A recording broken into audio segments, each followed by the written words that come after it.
I wasn't supposed to be home that early. I'd wrapped up work about an hour ahead of schedule. Rare for a Friday, but I wasn't complaining. No meetings, no calls, just me and a list of small projects I'd been putting off. I figured I'd finally get around to installing the shelves in the garage. Tess had been nudging me about it for weeks. Not in a nagging way, just her usual soft reminders. "Wouldn't it be great to have more space for the tools?"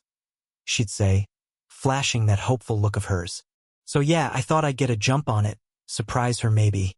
Let her come out later and see I'd finally tackled it. That's how it started, just a normal, harmless idea. I pulled into the driveway around 4:40 p.m. The house looked the same as ever from the outside.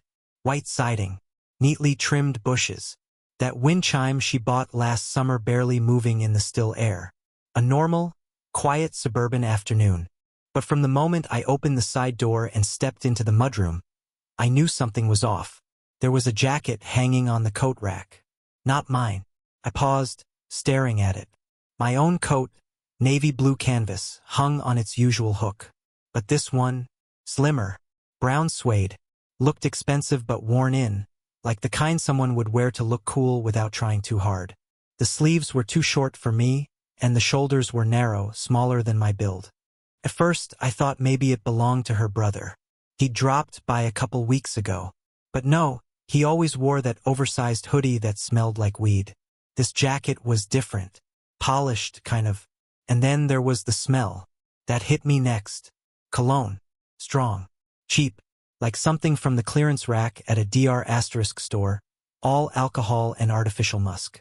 Not the kind of scent that lingered unless the guy had been wearing a lot of it, or unless he'd been there for a while. I stood there for a few seconds longer than I probably should have. Just staring at that jacket like it might explain itself if I looked hard enough. That's when I heard footsteps. Light, careful. Coming down the hallway. "Tess," I called out. And then she appeared. Her expression, I'll never forget it. Just for a split second, something flashed across her face. Not panic exactly. More like surprise. Tight and sharp, like her brain had to shift gears fast.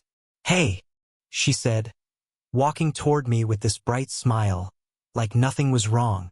"You're home early." Her tone was light. Too light.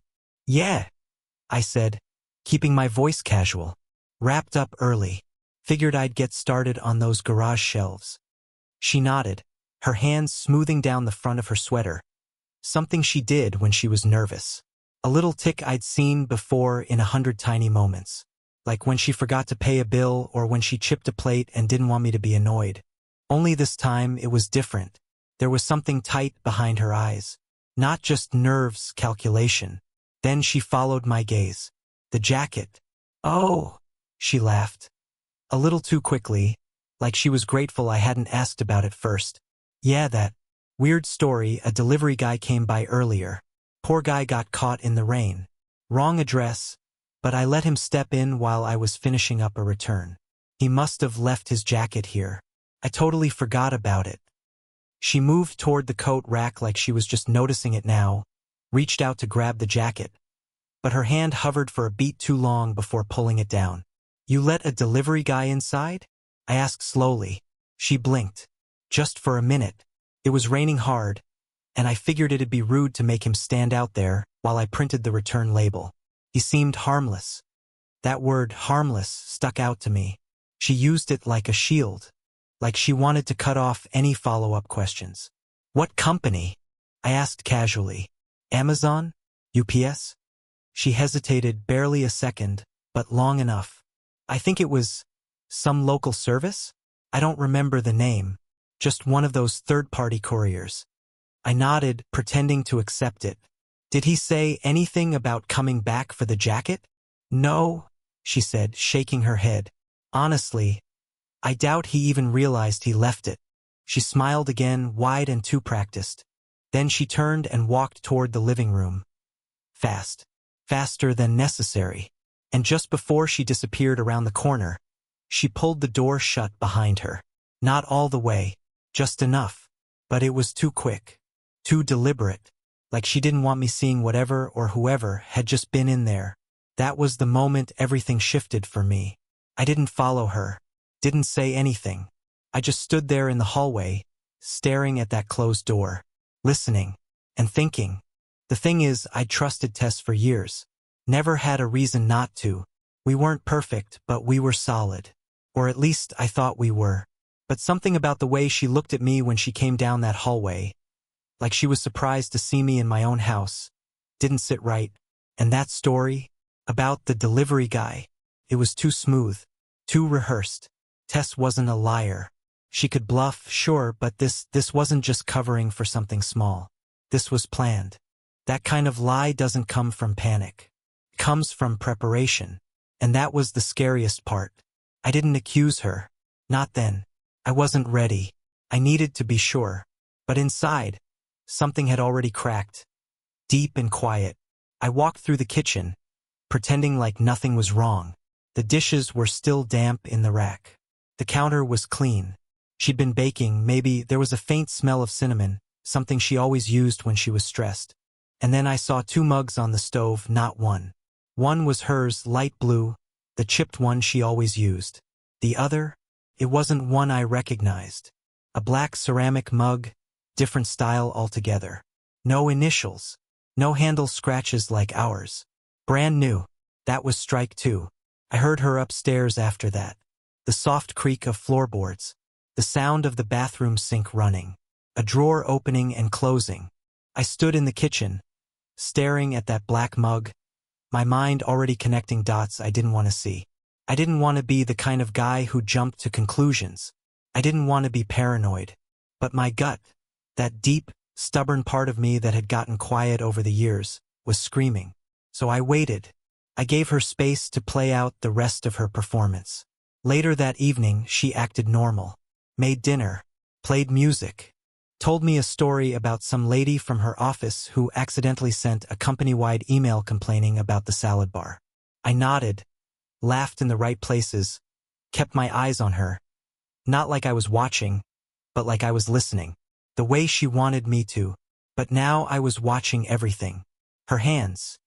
Did they tremble when she handed me a fork? The way she looked away when I asked if she'd been home all afternoon. The second pause too long when I asked about her day. It was all small stuff, tiny cracks, easy to ignore if you're not looking for them. But I was. Later that night, I stepped into the garage. The shelf project? I didn't even touch it. I stood there just leaning against the workbench, looking at the bare wall and thinking, really thinking about all the times in the past few months things didn't add up. And suddenly, the jacket wasn't just a weird blip in an otherwise normal day. It was the start of something unraveling. After the jacket incident, everything I'd ignored for months started to resurface, like pieces of a puzzle that never quite fit, until you finally look at them from the right angle. It was weird the way memory works. You tell yourself something's not important in the moment. A weird look, an unanswered text, a delay that didn't make sense, and you file it away under forget it. But once you know something's wrong, your brain starts reopening those dusty drawers, pulling things out one by one. And suddenly, what used to feel like nothing starts to feel like evidence. Take dinner, for example. Tess used to love cooking. I mean, really love it. She'd put on a playlist, pour a glass of wine, and treat even pasta like it was an art form.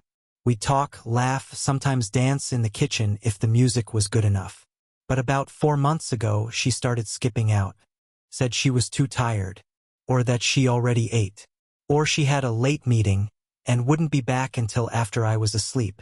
I thought it was work stress. Everyone goes through slumps, right? Now I wasn't so sure. Same with the spa visits. Tess hated spas. Said they made her feel trapped in steam with strangers. But lately, she couldn't get enough of them. I need this for my anxiety, she said once, dropping her bag by the door and kissing my cheek. They've got a new aromatherapy therapist. She's amazing. Aromatherapy therapist. I didn't even know what that meant. I just nodded and said okay. That's what you do when you trust someone. You don't read into things. But now I remembered how she never brought back receipts. How her towel was always completely dry when she came home. How her hair was perfectly curled. Not steamy, not frizzy, but styled. Even her perfume was different. She used to go for light, citrusy stuff, the kind you barely noticed. Now, it was bolder, more alluring. Something I used to smell on strangers walking past at bars when I was still in college. Felt out of place on her. At the time, I thought maybe she was experimenting. I see now that she wasn't experimenting. She was preparing. And her phone. God, her phone. She used to leave it everywhere. Charging on the windowsill, on the kitchen table, sometimes even on the toilet tank. Don't ask. But now, it was glued to her. Locked. Face down, never out of reach. The password used to be my birthday. I only realized it had changed after she asked me to check the weather one morning and I couldn't even get past the lock screen. Sorry, she said with a quick smile. I changed it after that scam call last week. You know how hackers are. Hackers. I wanted to believe her. I chose to believe her. I even told myself that locking your phone was just normal now. Everyone does it. It didn't mean anything. But I noticed something else. The screen would light up at odd hours. Late at night. Early in the morning. And she'd tilt it away from me every time she replied. Another thing, coffee. I didn't even realize how much I missed that little morning ritual until it stopped happening. For years, Tess and I shared a quiet morning coffee on the porch before work. Rain or shine. Didn't matter. It wasn't a big deal, no long talks, no dramatic moments. Just something small that said, we're here. We're good. And then one day she started sleeping in. I'd come downstairs to find the pot empty or worse. She'd already made herself a cup and gone back upstairs without a word. It's just work stress, she'd say. I'm drained. But she didn't look drained. She looked polished. Hair done. Makeup on. Even if she wasn't going anywhere. And in the bathroom, new lingerie. Not the comfy kind she wore to bed. These were tags still on, lace everywhere. Barely their pieces she definitely didn't buy for sleep. I found one stuffed behind her yoga pants in the drawer. Black, strappy, expensive. Not my taste and not hers either, if I'm being honest. I didn't say anything. But I noticed. I started noticing everything. Like the way she laughed. Loud and open, when she thought I wasn't around. I caught it once when she was in the backyard. Talking on the phone. I was in the garage looking for a wrench. And I heard her laugh in a way I hadn't heard in months. A warm, flirty kind of laugh. And when I stepped outside, she turned fast and fumbled with her phone. Just a Zoom call, she said, tucking a strand of hair behind her ear. Julie from HR. Julie, right? That was the moment I should have asked. Should have pushed. But instead I smiled. I trusted her. I didn't want to be the husband who questioned everything. I didn't want to admit that I was that guy. The one on the edge of something breaking, trying to pretend it wasn't already shattered. I started staying later at work. Not because I needed to, but because coming home started to feel like stepping into a different house. Our home had always been filled with this sense of us. Now it felt like I was walking into a place where someone had rearranged the furniture just slightly wrong. Like it all looked the same, but none of it felt the same. The first time I really saw it was during a random Wednesday afternoon. I had to come home early. Plumbing issue, something about a slow leak under the kitchen sink. Tess didn't know. I figured I'd handle it myself, maybe save a couple bucks. I parked a few houses down so I wouldn't block the repair truck parked in front of the neighbor's place. When I walked inside, the house was quiet. Too quiet. No music. No TV. Just the low hum of the fridge. I figured Tess might be upstairs. But then I heard something. Whispers. Soft, almost like a conversation. But not through the phone. It was coming from the living room. I stepped toward the doorway and saw her. On the couch. Back turned to me. Laughing. Talking low. When I pushed the door open, she jolted upright. Oh, Brian. I didn't hear you come in. She was holding her phone, screen down. Who were you talking to? I asked, already knowing the answer. She blinked fast. Just Jules. She's going through something with her fiancé. I was trying to cheer her up. Ah, I said. Julie again. She smiled too wide. You know how she gets. I didn't press. I just nodded and said, I'll be in the garage. That was the moment I stopped making excuses. That night, I sat in the garage again, not even pretending to work on the shelves. just sitting on the bench, staring at the wall. Thinking about all the ignored things, the new cologne scents on her jacket, the dinners missed, the phone calls in the backyard, the fake spa visits, the new underwear, the long showers, the screen that always turned just out of view. One detail wouldn't mean much on its own, but stacked together, painted a picture. And the worst part was, I'd had all the pieces for months. I just refused to see them for what they were. Not anymore. Now I wasn't guessing. Now I was waiting. The confirmation didn't come with a confrontation. It didn't come with shouting, or tears, or even suspicion. Came quietly, accidentally, and once I saw it, there was no way to unsee it. It was a Sunday. Overcast, gray, the kind of day that feels unfinished. Tess told me she'd be helping a coworker put together a last-minute presentation. She said it casually, like it wasn't worth remembering. Didn't even give me an address. Just kissed my cheek, grabbed her bag, and said she'd be back before dinner. I didn't argue. I didn't question it. I just nodded and said I was thinking of ordering pizza later. She smiled. That same practiced smile. An hour passed. Then two. I got hungry, but I didn't feel like cooking. I grabbed my keys and decided to pick up the pizza myself. Same place we always went. Same order we'd been getting for years. Muscle memory. When I got there, the guy behind the counter apologized. They were running behind. 15 minutes, he said. I waited in the parking lot. That's when I noticed the building across the street. Small office complex. 2 stories. Most of the windows dark. Except one. Second floor. Lights on. Curtains open. And there she was. Tess. I froze. My hands still on the car door. She wasn't sitting at a desk. She wasn't working. She was standing in the middle of the room, arms wrapped around a man. Not a quick hug. Not polite. Slow. Comfortable. Familiar. He pulled her closer. She rested her head against his shoulder. My chest tightened, like something was pressing inward from all sides. Then he leaned down and kissed her. Not rushed. Not hesitant.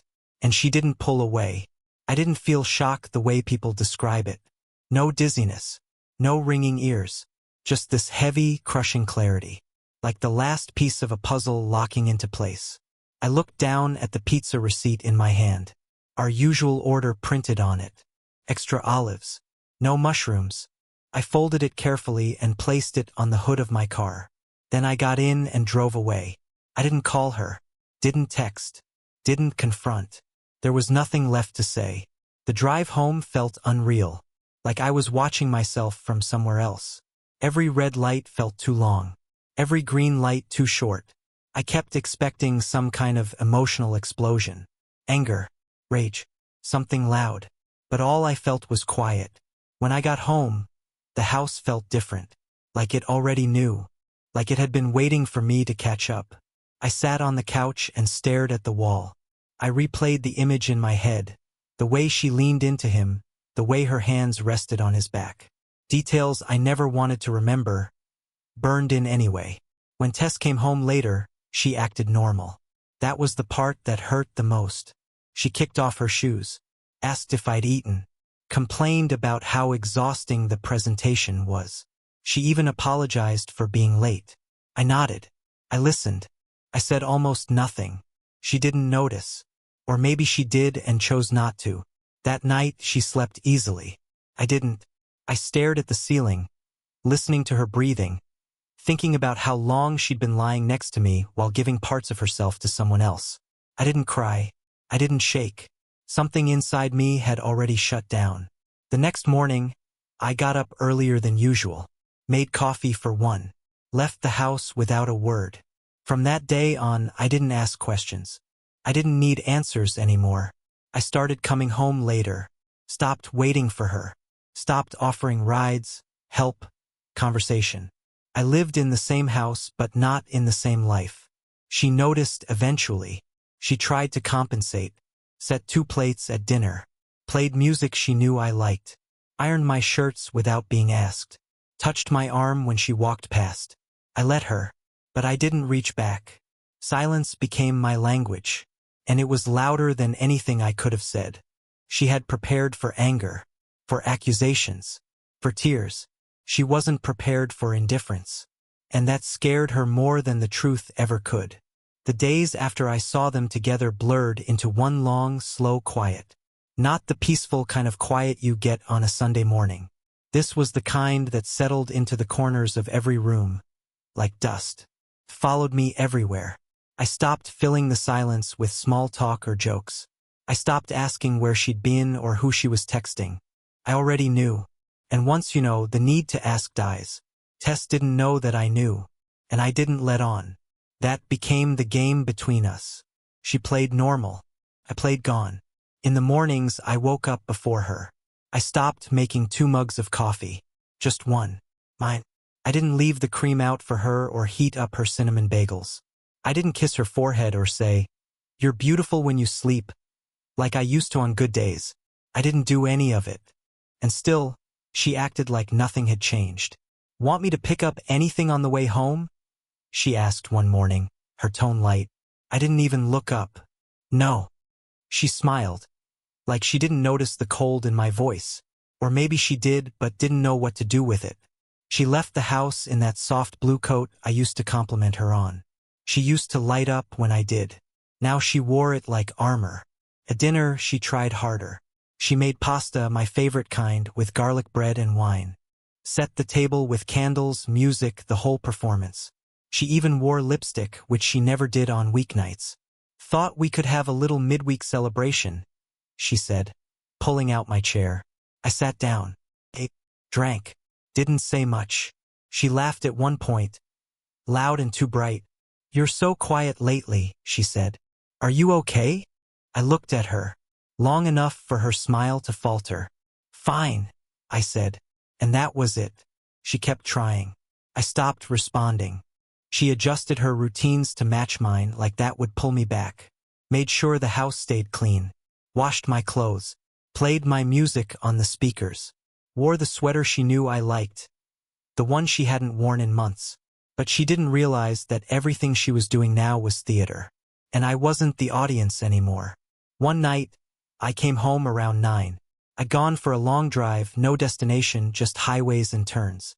The kind of driving where your thoughts fill the cabin like fog. When I walked in, she was sitting on the couch in her pajamas, feet tucked under her.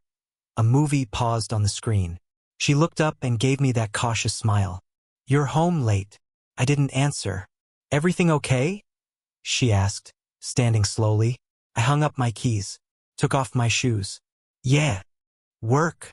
"Not really." She waited for more. I didn't offer it. She crossed her arms, her voice softer now. "Brian talked to me."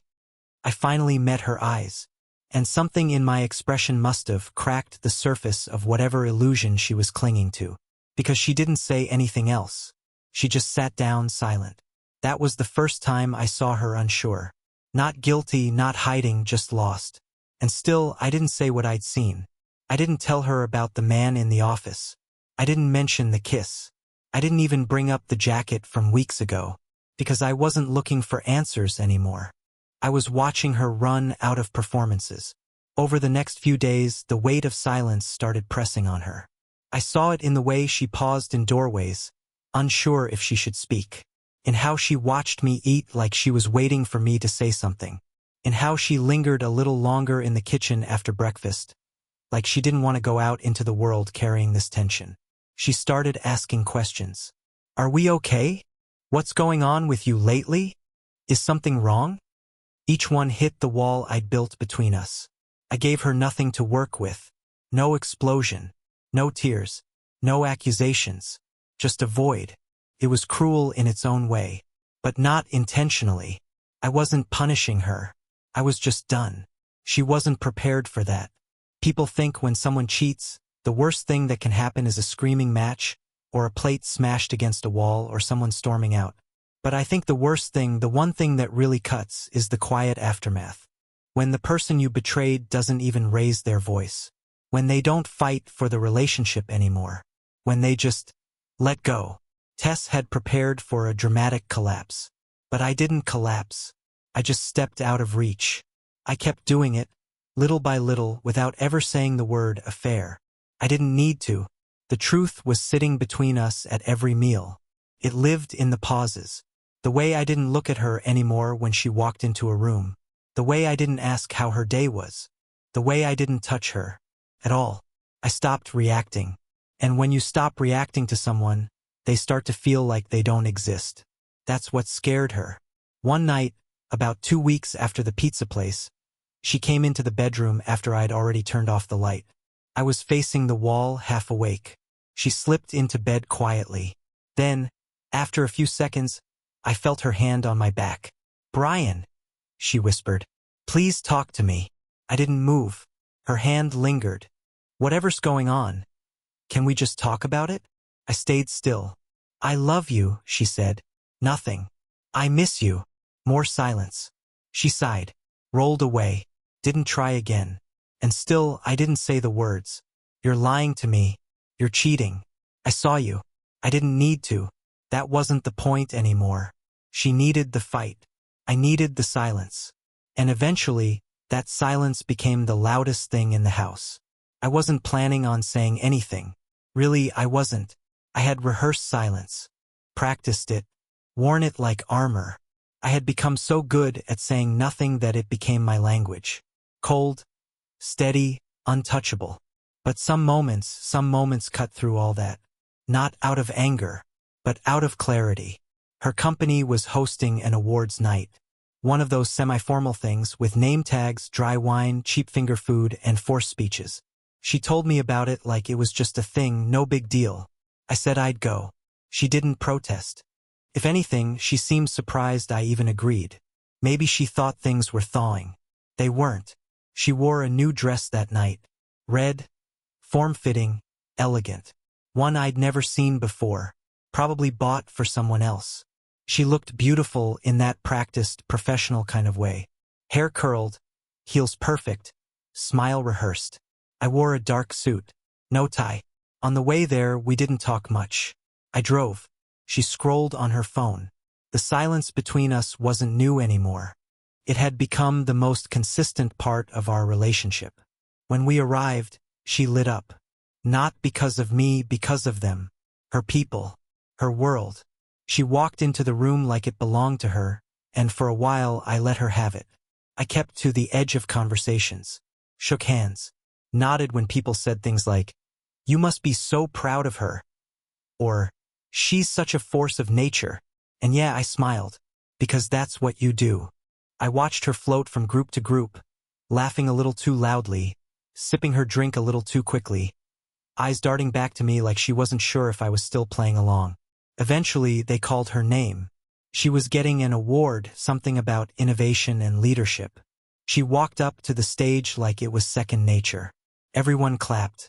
I clapped too, slowly. The lights shifted. She stood at the podium, holding the microphone like she owned it. "Thank you," she began, beaming. "This really means a lot. I'm lucky to work with such incredible people, and I couldn't have gotten here without my team." She paused for effect. "And of course, my husband Brian, who's been such a reliable friend through everything."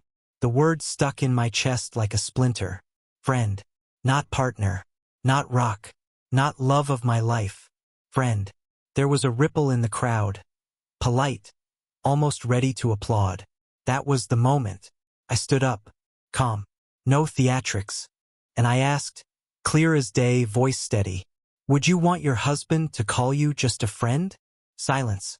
It hit the room like a bomb. The air shifted. Forks stopped midair. Chews paused mid-bite.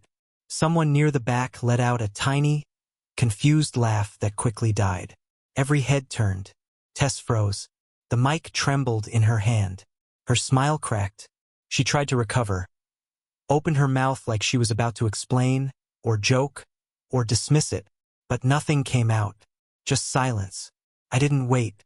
I didn't storm out or slam anything. I just buttoned my jacket, nodded once to no one in particular, and walked out. That was it. No scene. Just truth.